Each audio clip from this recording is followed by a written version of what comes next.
В эфире «Актуальное интервью», в студии Валерия Наумова. Здравствуйте.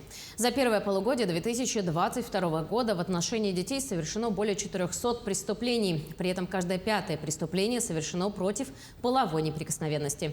О причинах и условиях преступлений несовершеннолетних и нарушений их прав расскажет гость студии Матвей Титов, прокурор отдела по надзору за соблюдением прав, свобод и законных интересов несовершеннолетних.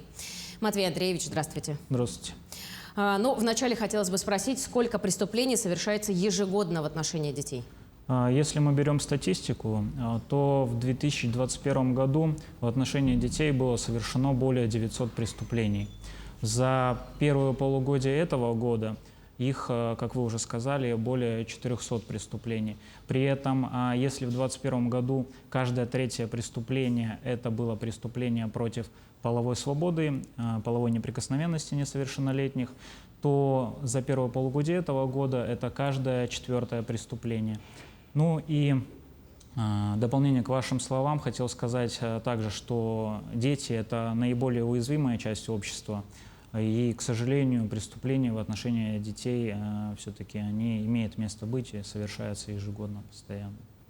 А какими правами обладают дети? Основной документ, который регламентирует права, свободы и законные интересы ребенка, это, конечно же, Конституция Российской Федерации. Как известно, в Конституции закреплены основные права свободы о том, что приоритетом государственной политики является защита прав ребенка, материнства, отцовства, детства и так далее. Есть еще также специализированные законы, такие законы, как Семейный кодекс, как Федеральный закон об образовании и так далее. Необходимо также помнить, что ребенок – это, как и взрослый член общества, он обладает теми же правами и обязанностями, несет ответственность, с определенного возраста. Плюс еще ребенок имеет право на получение воспитания от родителей, иных законных представителей, на заботу, на общение со своими родственниками, поскольку часто, иногда родители в силу разных причин запрещают ребенку общаться с какими-либо родственниками. Ну, кстати, насчет родителей, какие у них права и обязанности? Правам детей корреспондируют, естественно, обязанности родителей. Обязанности родителей в первую очередь регламентированы Семейным кодексом Российской Федерации. То, что я сказал, это обязанность заботиться о воспитании ребенка, его нравственном, физическом развитии, получение им образования. Также предусмотрена ответственность за неисполнение данных обязанностей. Я скажу об этом позже. Какие действия в отношении детей являются противоправными и какие признаются жестоким обращением? Любые действия, которые причиняют какой-то физический, психологический вред ребенку, в том числе покушение на половую неприкосновенность детей, это все жестокое обращение по отношению к ребенку. Что касается противоправных действий, то есть это те действия, когда ребенку, например, не дают получать образование, какие-то условия жизни, не соответствующие нормам, например, в доме грязно, ребенку негде спать, либо, когда, о чем я говорил, когда ребенку запрещают общаться с какими-то родственниками. Все это противоправные действия. Для их решения необходимо, в первую очередь, наверное, договориться родителям, а во вторую уже, если они не договорятся, то подключаются соответствующие органы, это в первую очередь органы опеки и попечительства. А какую ответственность несут взрослые за нарушение прав детей? За нарушение прав детей в соответствии с семейным законодательством родители могут быть ограничены либо лишены родительских прав. Также предусмотрена административная и уголовная ответственность за нарушение прав детей. Что касается уголовной ответственности, статистические данные я вам уже приводил. Большинство из тех преступлений, про которые я говорил, это все-таки преступления, связанные с неуплатой алиментов, обязательств. Их в республике в первом полугодии 2022 года было около 209 преступлений. Такие преступления часто, то есть, увы, у нас бывают родители, которые не содержат детей. Также бывают случаи и жестокого обращения с детьми, то есть это пресловутая статья 156 неисполнение, либо ненадлежащее исполнение обязанностей по воспитанию детей, соединенное как раз с жестоким обращением, про которое я вам говорил. Также есть пример, когда ребенка оставляют в опасности. Например, в одном из районов мать ребенка ушла из дома, ребенок, по-моему, ему было возраст 4-5 лет, ушла из дома, оставила его на 3-5 дней. Хорошо, что среагировали соседи. Соседи позвонили в правоохранительные органы, детей изъяли, в отношении матери возбудили уголовное дело по статье 156, про которую я говорил, и по статье 125 Уголовного кодекса Российской Федерации, а именно это оставление в опасности ребенка. Но куда обращаться детям, подвергающимся противоправным действиям со стороны других детей или все-таки взрослых? Ну, о любых фактах насилия в отношении ребенка, это может быть и физическое, и вот, как вы сказали, психологическое насилие, тот пресловутый буллинг, да, который тоже, увы, имеет место. Может ребенок обратиться, ну, в первую очередь, ко взрослым, можно к своим родителям, либо это можно сделать, обратиться в правоохранительные органы, ту же полицию, в прокуратуру Российской Федерации, либо психологические службы. Обращение, оно может быть и на условиях анонимности. Можно обратиться, как я указал, в прокуратуру республики на Ленина, 48. Все жалобы подобного рода прокуратура, как говорится, рассматривает под микроскопом. А какую ответственность несут должностные лица органов и учреждений системы профилактики? Всего за период 2021 год, первое полугодие 2022 года в отношении должностных лиц органов профилактики было возбуждено 11 уголовных дел. Например, это часто дела, связанные с халатностью. Это статья 293 Уголовного кодекса Российской Федерации, когда должностное лицо обязано действовать, но оно не действует. Есть пример: в одном из районов в отношении директора школы возбудили уголовное дело по статье 293. Оно сейчас находится в суде на рассмотрении. Директор школы систематически не сообщал о фактах насилия в отношении ребенка. Соответственно, в отношении него было возбуждено уголовное дело.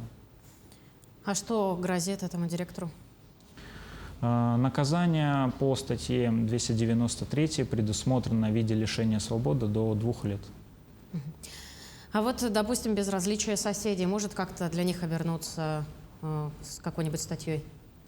Безразличие соседей, ну, нужно рассматривать конкретную ситуацию, да, например, если сосед понимает, что в отношении ребенка совершается особо тяжкое, например, преступление, сейчас предусмотрена специальная статья в Уголовном кодексе укрывательство, так скажем, особо тяжкого преступления в отношении ребенка, то если сосед либо иное лицо, зная об этом, не сообщает, то он будет нести предусмотренную уголовным законом ответственность.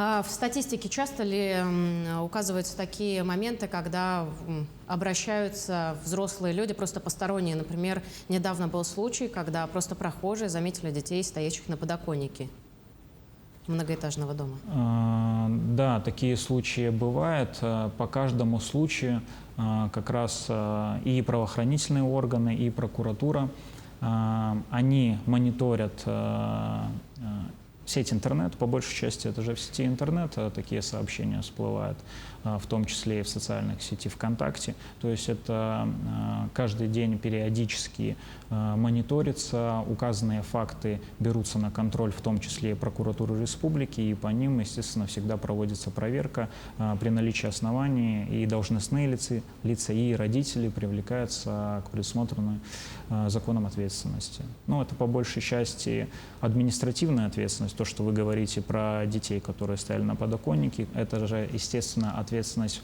большей части родителей за ненадлежащее в какой-то степени воспитание детей. И такие родители привлекаются к административной ответственности части, в частности, по статье 5.35 Кодекса о административных правонарушениях Российской Федерации.